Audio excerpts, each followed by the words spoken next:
Bien-aimé, j'étais en prière, et alors que je priais le Seigneur et j'ai commencé à voir des anges autour de moi, mais une chose m'a intrigué, je ne pouvais pas voir le Saint-Esprit, pourtant je pouvais sentir sa présence avec force. Un jour, j'ai senti sa main toucher ma poitrine et une chaleur est entrée dans mon cœur. J'ai commencé à prier Dieu en lui demandant de me montrer le Saint-Esprit, depuis que j'ai vu Jésus lui-même qui ressemble à un homme simple et pas à Jésus que les artistes peignent aux yeux verts, mais il ressemble à cet homme simple, comme il est très merveilleux, il a un corps plein de gloire qui enchante tout ce qui l'approche. Chaque fois que je vois Jésus-Christ, un amour surnaturel jaillit de ma poitrine, la sensation que j'ai ressentie lorsque j'ai épousé ma femme, mais ce sentiment que je ressens pour Jésus est encore plus fort. C'est tellement fort que vous abandonnez tout pour lui. S'il vous dit de laisser votre famille pour lui, vous finissez par le faire jusqu'à mourir pour Jésus et pour lui. Vous vous demandez pourquoi vous n'avez pas envie de vous sacrifier pour lui comme je le dis. Auparavant je n'avais même pas eu le courage de prêcher sa parole,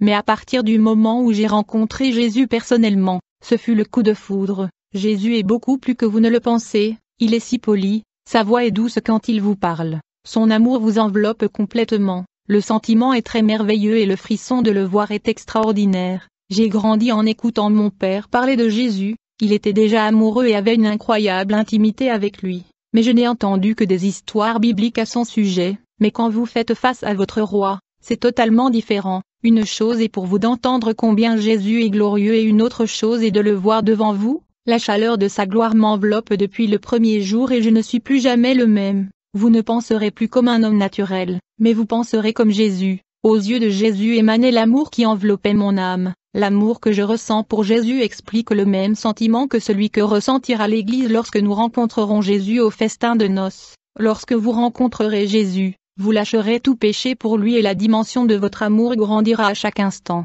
Maintenant, je voulais voir le Saint-Esprit, j'avais besoin de connaître le Saint-Esprit personnellement. Et j'ai commencé à prier sans demander à Jésus de le révéler parce que ma vision spirituelle voyait déjà des anges et des démons, mais je ne pouvais pas voir le Saint-Esprit près de moi. Je crois que même avec les visions spirituelles du surnaturel, il est limité et peut voir aussi loin que Dieu le permet. J'ai ouvert la parole de Dieu et je suis allé à Luc 24 verset 16, mais leurs yeux étaient fermés pour ne pas le connaître. Luc 24h31 Alors leurs yeux s'ouvrirent et ils le reconnurent, et il disparut de leur vue. Frères, ce passage a eu lieu après la résurrection de Jésus, il marchait à côté des disciples et ils ne l'ont pas reconnu parce que leurs yeux étaient fermés à ce moment-là, puis le Seigneur ouvrit leurs yeux et ils reconnurent Jésus. J'ai compris que même en ayant le don de voir le surnaturel, je ne pouvais pas voir le Saint-Esprit parce que mes yeux étaient fermés pour ne pas voir Dieu. Le Saint-Esprit est divin et ne peut être vu tout le temps, c'est pareil aussi avec Jésus, pourtant, Dieu m'a donné la grâce de voir le Saint-Esprit, cette expérience a marqué mon ministère pour toujours. Je priais avec ma femme et ma vision s'est ouverte. Un homme vêtu de majesté traversa lentement ma chambre. Son corps brillait comme une lumière et de son feu des étincelles s'éteignaient. Je savais que c'était le Saint-Esprit, car sa gloire était bien plus grande que tout ange que j'ai vu auparavant. Sa splendeur est si grande que j'ai regardé son corps de lumière et mes yeux ne pouvaient plus supporter de le voir. Je baissai la tête pour ne pas me rendre aveugle. Il a commencé à marcher dans ma chambre et toute sa gloire a brillé à cet endroit. Ma femme ne pouvait pas le voir. Mais alors que le Saint-Esprit se déplaçait dans notre chambre, elle a réussi à sentir sa présence et a été saisie par sa puissance et a commencé à parler en langue. Elle ne pouvait pas se contrôler et son corps a commencé à trembler avec une telle onction. Quand le Saint-Esprit s'est approché de moi et j'étais incapable de regarder son visage qui ressemblait au soleil, j'ai entendu sa voix dire « Je suis toujours proche des vrais serviteurs de Dieu même s'ils ne me voient pas. Je ne quitte jamais cette maison. Chaque fois que vous priez, j'écoute vos prières et intercède auprès de Dieu pour vous. Je vous ai réconforté dans vos chagrins en mettant le baume pour guérir vos cœurs. L'Église enseigne que ceux qui connaîtront une naissance spirituelle seront appelés enfants de Dieu. Ils sont nés par moi. C'est moi qui les ai régénérés, comme j'ai généré la parole dans le ventre de Marie. Ceux qui meurent pour le monde naîtront pour Dieu et grandiront en ma présence. Je prends soin d'eux. Mais pour ceux qui ne sont pas morts en ce qui concerne le monde, ils ne peuvent pas naître de nouveau, de Dieu. Les péchés attirent les démons dans leur vie, mais la sainteté m'oblige à rester dans leur vie. Je donne de la force pour qu'elles ne s'arrêtent pas dans la marche crottine. Je donne la résistance spirituelle à l'heure des tentations. Je reste à l'écart des chrétiens qui s'engagent dans la confusion et des conflits dans des luttes au sein de l'Église alors qu'ils ont jeté de côté la onction que j'ai mise dans leur vie. La sainteté m'appelle près de vous afin que mon esprit puisse rejoindre vos esprits en devenant un. Le Saint-Esprit me dit, Robert, Garde ton huile d'olive. Ne laisse pas le monde te la voler. Fais que ton huile se multiplie par la sainteté et la prière. Cherche Dieu et ne t'arrête pas. Si tu fais ce que je te demande, ta température spirituelle augmentera parce que j'augmenterai ta portion, ma présence et je te laisserai plus fervent. Ma présence deviendra plus forte en toi et ma chaleur réchauffera ton âme. Ne laisse pas cette flamme s'éteindre, mais qu'elle continue de plus en plus. Ne perds pas le feu et la chaleur de ma présence à cause des choses de ce monde. Je ne veux pas que tu sois froid ou tiède. Mon sceau est dans ta vie. C'est la garantie que tu es sauvé. Un chrétien juste sera toujours guidé par ma présence chaque jour. Il y a ma force surnaturelle qui accompagne le fidèle croyant qui mène une vie inséparable de Dieu. Mon onction est pure et ne se mêle pas au péché. Mais tous ceux qui sont saints et séparés du monde auront mon onction. Dites à l'Église que pour avoir mon essence pure qui vient du ciel, elle devra renoncer au monde.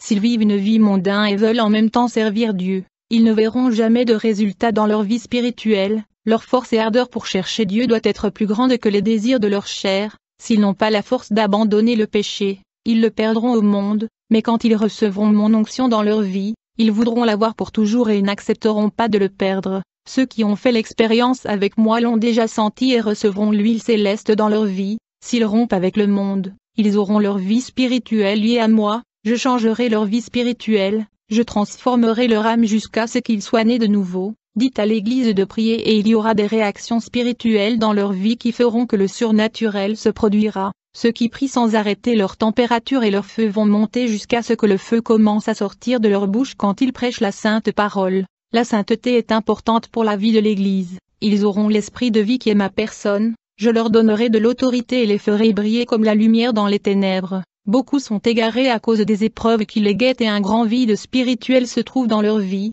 Même venant tous les jours à l'Église, ils sont avec ce vide. Cela est dû à l'absence de ma personne dans leur vie. C'est la rareté spirituelle. Ils ne prient pas et n'ont aucune intimité avec moi. Quand le Saint-Esprit a cessé de parler, il s'est approché de ma femme en prière. Sa présence devenait de plus en plus forte et ma femme n'arrêtait pas de parler en langue. J'ai vu des chaînes qui la retenaient toujours se briser et sa maladie est sortie d'elle comme un ombre noire de son corps. Le péché qui était dans son corps a été brûlé et en est sorti gris. L'onction du Saint-Esprit a brisé le joug de la chair pécheuse qui était encore en elle. Ma femme avait une maladie au ventre et était guérie. Les démons qui ont essayé de s'approcher de ma maison quand ils ont vu ma maison en flammes ils se sont enfuis. Ma femme est très proche de Dieu et lorsque cela se produit, la présence de Saint-Esprit devenait plus forte dans sa vie. La transformation vient du contact avec le Saint-Esprit dans votre prière quotidienne. Lorsque le Saint-Esprit s'est approché de moi, sa main est entrée dans mon ventre, j'ai senti une très forte chaleur à l'intérieur de l'estomac. Il a tiré une boule de chair en moi qui sentait mauvais, et me dit, « Aujourd'hui, je vous ai libéré du début d'un cancer causé par une mauvaise alimentation que vous consommez. Si ce cancer se développait, votre vie serait courte sur terre. Mais vous avez été utile pour les projets de Dieu et vous ne pouvez pas mourir maintenant. » La puissance et le pouvoir enveloppaient mon corps, son onction était même dans la moelle de mon sang. La réaction que son onction a provoquée sur mon corps a été extraordinaire.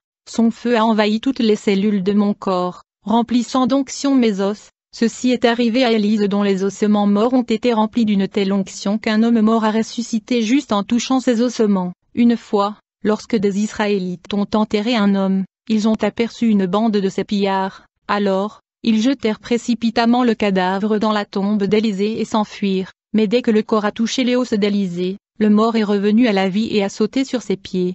2 Rois 13h21. Plus tard quand le Saint-Esprit a disparu de ma chambre et ma femme a cessé de parler en langue, des gouttes de sueur coulaient de son visage. Elle n'a pas vu le Saint-Esprit, mais elle savait qu'il était si proche de nous. Le Saint-Esprit ne peut pas être entraîné de fausses guérisons et de miracles Église. Le Saint-Esprit n'est pas une colombe. Il est une personne et a la même essence de Jésus. Il est divin, il est saint. Beaucoup ont blasphémé contre lui quand ils attribuent des miracles et des guérisons que les démons ont faites à la personne du Saint-Esprit. Il m'a dit ces choses. Tout ce qui se passe surnaturellement est parfois l'œuvre de démons et les gens l'attribuent comme s'il opérait dans la vie des faux prophètes, comme s'il approuvait la supercherie et agissait encore dans l'œuvre de la supercherie. Je vous dis qu'il est loin du mensonge. Sa tristesse ne lui permet pas de rester dans ces endroits, à cause de la pourriture qui pue beaucoup.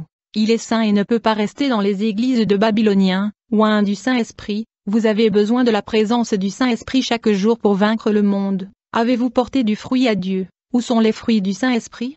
Vous dépendez de lui pour faire le travail, sans lui vous ne l'obtiendrez pas. Chacun est différent de l'autre, personne n'est comme vous. Vous êtes l'unique être créé par Dieu. N'imitez personne, apprenez à produire plus des résultats pour Dieu. Arrêtez de demander des choses matérielles, sachez offrir ce que Dieu veut, produisez pour Dieu et conservez votre réserve de l'huile pour les temps difficiles. L'onction de Dieu vous enveloppera et vous donnera la force spirituelle de persévérer jusqu'à la fin. Sa lumière s'allumera avec cette huile qui se déverse sur vous par votre intimité et vos prières au Saint-Esprit. Vous serez une personne spirituellement active et la lumière brillera sur vous. Si vous vivez une vie sanctifiée, allons recevez cette nouvelle onction répandue sur vous. Sans sanctification, il n'y a pas d'huile. Sans huile il n'y a pas de lumière. Recevez la partie de la vie de cette parole dans vos intérieurs. Votre sainteté conduira le Saint-Esprit dans votre vie et vous serez enveloppé dans sa gloire. L'intimité avec le Saint-Esprit enveloppera votre vie de gloire. Comme il est bon d'avoir un contact avec le Saint-Esprit, de s'isoler du péché et de s'éloigner des illusions de ce monde. Le Saint-Esprit vous donnera des révélations lorsque vous lui rendrez visite personnellement. Frères, le Saint-Esprit travaille de manière spéciale dans la vie de ceux qui donnent leur vie à Dieu. Si vous voulez recevoir le Saint-Esprit et devenir un vase utilisé entre ses mains et faire la volonté de Dieu, examinez votre vie et voyez ce qui manque pour vous ajuster. Il veut occuper les espaces vides de votre vie. Il a une abondance d'onction à verser dans votre vie. Cela vaut la peine d'abandonner l'illusion et les choses du monde en échange de cette présence divine. Je vois que l'Église avec un cœur dur ne veut pas renoncer à leur vanité, empêchant le Saint-Esprit d'agir dans leur vie. Église, ne résistez pas au Saint-Esprit, il est la sagesse. Mais le diable entre dans le corps sans demander la permission et emmène l'âme en enfer. Le Saint-Esprit veut vous laisser dans la sainte image de Dieu afin que le monde puisse voir cette lueur, mais le diable veut déformer cette image en vous laissant comme des bêtes. Combien de frères ont la colère dans leur cœur, menacent les autres, se disputent pour des choses, n'ajoutent rien et créent des conflits,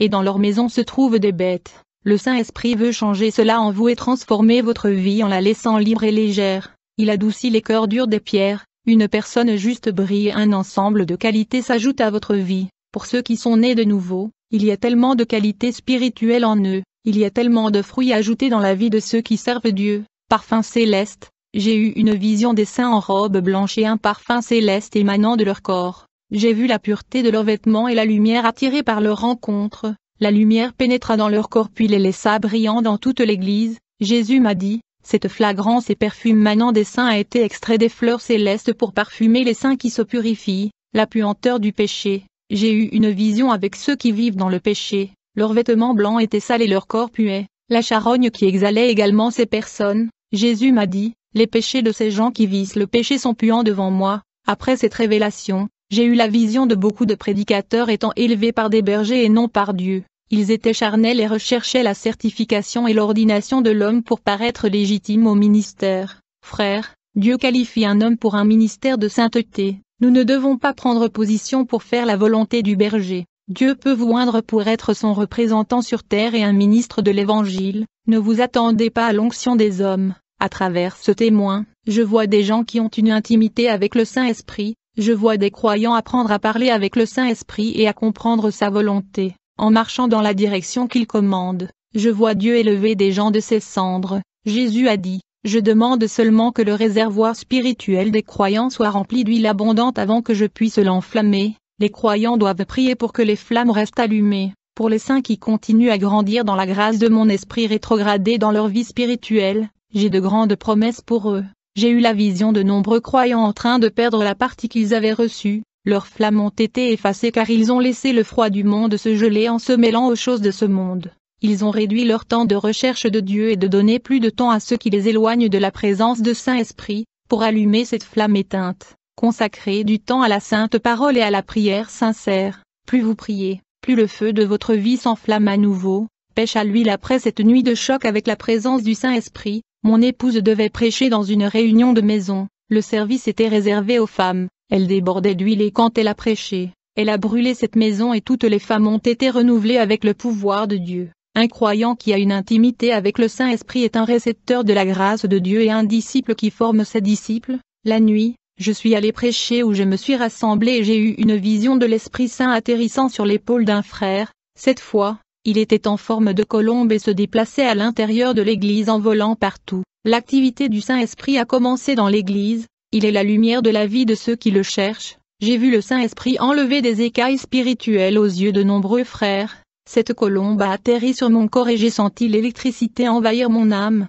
J'étais rempli de l'onction et lorsqu'un frère est passé près de moi, il a senti cette présence et a été touché par le pouvoir de Dieu. Ce jeune homme n'avait jamais parlé en langue. Pour la première fois, il a reçu ce cadeau. Ma femme est également devenue plus participative à l'église. La mariée, nous sommes rentrés chez nous et j'ai eu une vision du Saint-Esprit. Cette fois, il était en forme d'homme et orne une femme vêtue d'une robe blanche. Le Saint-Esprit a orné la mariée non pas des joyaux du monde, mais des ornements spirituels. La mariée était ornée de persévérance, de vertu, de pardon, de légèreté, d'amour, de fidélité, de gratitude, de docilité, d'espoir, d'harmonie, de bonheur, d'union, de tranquillité, de piété, de paix, de tendresse, de perfection, de sagesse, de douceur, de grâce, de renonciation, de patience et solidarité. Cette femme ressemblait à une mariée prête à se marier. Jésus m'a dit, mon esprit prépare mon épouse à me rencontrer. Feu le lendemain, je suis allé visiter une église et quand j'ai commencé à prêcher, ma vision s'est ouverte et je voyais des pluies de feu tomber à l'intérieur de l'église. J'ai été choqué de recevoir cette pluie, mais les membres de l'église n'ont rien senti. J'ai demandé à Jésus, pourquoi suis-je le seul à avoir senti cette pluie? Jésus m'a dit, cette pluie venait de moi, mais les gens sont spirituellement morts et ceux qui sont morts ne peuvent rien ressentir. S'ils ne ressentent rien, c'est à cause de l'absence de mon esprit en eux, leurs lampes se sont éteintes. Ils ont besoin de les allumer de toute urgence avant qu'il ne soit trop tard, ils ont besoin de renouveau. Nés de nouveau, ceux qui sont nés de nouveau ne retournent pas au péché et se détournent du mal pour maintenir la pureté de leurs vêtements. La chair est faible, mais si elle n'est pas mortifiée pour le monde, elle prendra plaisir à pécher. Notre vie est préservée du péché lorsque nous crucifions et mourons à la vie de soi. Lorsque nous naissons de l'Esprit, nous héritons du caractère sanctifié qui est l'un des attributs de Dieu. Ceux qui sont nés de nouveau ne marchent pas dans les ténèbres, ils sont sereins, pacifiques et ont le contrôle de soi. Ils ne sont pas inquiets à propos des persécutions et ils n'explosent pas de colère. Ils peuvent contrôler leurs impulsions et avoir un esprit tranquille. J'ai vu des personnes fécondes du Saint-Esprit rendre un bon témoignage devant leur famille, chez elles, les hommes qui témoignent du changement dans leurs entreprises et leurs quartiers, des jeunes de Dieu qui rendent de bons témoignages à l'école, dans un cours et au collège. Ce sont des gens qui donnent des exemples de foi partout où ils vont, brillent par leur vie sainte et gagnent des âmes par leur comportement. Les gens ont vu des transformations en eux et voulaient ce changement pour leur vie. De nombreuses églises sont spirituellement mortes et n'ont pas le pouvoir de transformer des vies. Les gens vont à leur service au vide et sortent vides. Dans l'église où je suis pasteur, nous faisons un travail pour fournir des services spirituels. Les gens qui nous rendent visite pleurent sous la conviction lors de la prédication, deviennent des âmes affamées et assoiffées de Dieu. Ils sont rassasiés et leur esprit est renforcé. Le Saint-Esprit a visité les personnes vides, opprimés et déprimés qui se rendent à l'église. Ils ont rendu leur vie, le Saint-Esprit a traité leurs âmes, rempli leur vide et renouvelé ses vies. Mon ministère dépend du Saint-Esprit, nous ne vivons pas un jour de culte sans sa visite. Quelqu'un a amené un chrétien en fauteuil roulant et Dieu m'a révélé qu'il allait être missionnaire. J'ai plié mon genou et dit, Seigneur, comment va-t-il faire la mission s'il est en fauteuil roulant? Jésus a dit, mets ta main sur sa tête et dis une prière, je l'élèverai à ma gloire. Et tout le monde le saura, que je suis le Dieu de cet endroit. J'ai fait comme Dieu me l'a dit et cet homme s'est levé du fauteuil roulant, et beaucoup d'âmes se sont converties cette nuit-là et l'église ne s'est pas arrêtée pour glorifier Dieu. Dieu a eu un grand travail pour ce paralytique, et il l'a sorti du fauteuil roulant pour faire la mission. La barrière qui empêchait cet homme de faire le travail était sa paralysie, mais Dieu l'enleva, et aujourd'hui, beaucoup ont les jambes en bonne santé et ne veulent pas aller à l'église. Ils sont assis, les bras croisés, observant le péché et voyant que beaucoup vont en enfer, et après que cet homme paralysé ait marché, j'ai eu une vision avec un ange qui m'est apparu, il est venu et a touché ma main et elle a pris feu. L'ange a dit, Jésus aujourd'hui te donne le don de guérir. Après cette vision, j'ai commencé à prier avec l'imposition des mains et les malades ont été guéris. Ce cadeau qui a été donné par Dieu guérit le corps et l'âme. J'ai reçu une chrétienne qui a été abandonnée par son mari, elle sert Dieu depuis 20 ans. Jésus m'a montré dans une vision un vase brisé. J'ai dit, Seigneur, qu'est-ce que ça veut dire? Il a répondu, c'est l'âme de cette femme, prie pour elle. J'ai posé ma main sur sa tête et j'ai prié. En une semaine, elle fut restaurée et son âme guérie. Affliction au salut. Je suis allé rendre visite à 2 chrétiens hospitalisés pour des maladies graves et prolongées. Je ne connaissais pas ces frères, mais Jésus m'a emmené là-bas dans un but précis. J'ai demandé à Jésus pourquoi il n'était pas guéri pour faire le travail. Jésus répondit, ils sont rebelles, ils ne font pas mon travail et vivent dans le péché. Leurs églises prient pour que Dieu leur fasse miséricorde et le prient de ne pas les laisser mourir. Pour le cri de mon peuple, je les sauverai, mais ils ne se lèveront pas de leur lit. Je me prépare à les emmener au ciel. Je brise ces vaisseaux dans la maladie et je les refais en parfait vase. Ils sont désolés et leur cœur est déjà brisé. Ils m'ont demandé pardon et je leur ai pardonné. Ils veulent qu'ils soient guéris pour faire mon travail, mais ils ne résisteront pas au plaisir du monde. Si je les lève du lit, ils feront mon travail pendant un court instant et ils s'égareront, et je perdrai leur âme. Satan prépare des liens de mort pour récolter leurs âmes. Ils ne se lèveront pas de ce lit. Les deux sont en train d'être purifiés par le feu. Alors je collectionne leurs âmes. Je suis même en train d'affiner l'or du feu jusqu'à ce qu'ils brillent. Toutes leurs impuretés en sortent. J'ai visité l'hôpital et fait du bon travail. Mais les chrétiens qui ne font rien pour Dieu ouvrent la bouche pour me persécuter. J'ai été maudit par certains d'entre eux. Bien que ce que je fais est bon, cela n'a aucune importance pour eux. Ils parleront toujours mal parce que leurs cœurs sont mauvais. Ils ne louent guère. La critique est dans leur cœur. Rien n'est bon pour eux. Jésus n'a échappé à la critique des pharisiens. Ce qui compte, c'est que nous soyons parfaits pour Dieu. Ne vous inquiétez pas si vous voulez plaire aux gens. Faites simplement la volonté de Dieu. Votre valeur pour Dieu est inestimable. Profitez de la paix de Dieu. Soyez au service de lui. Ne vous opprimez pas avec des affronts. Soyez heureux en Jésus. Sentez sa présence et sa douceur et oubliez ceux qui vous persécutent. Même si votre famille elle-même parle mal de vous, ce ne sont pas les personnes qui vous diffament. Même si les gens de votre église vous persécutent à cause de la parole, n'écoutez pas ce qu'ils pensent de vous. Votre vie tourne autour de Jésus. C'est lui qui répond à votre appel et à votre prière, pas les gens qui parlent de vous. C'est Dieu qui t'approuvera et non les hommes qui donnent leurs opinions aux autres. Appelez ça des fanatiques et des radicaux. Vous êtes responsables de vos actes, pas ceux qui parlent mal de vous. Chacun répondra de ses péchés devant le siège du jugement de Christ au jour du jugement. Si vous prêchez la vérité, ne vous attendez pas à ce qu'elle soit accueillie à votre guise. Chaque personne réagit différemment à ce qu'on prêche.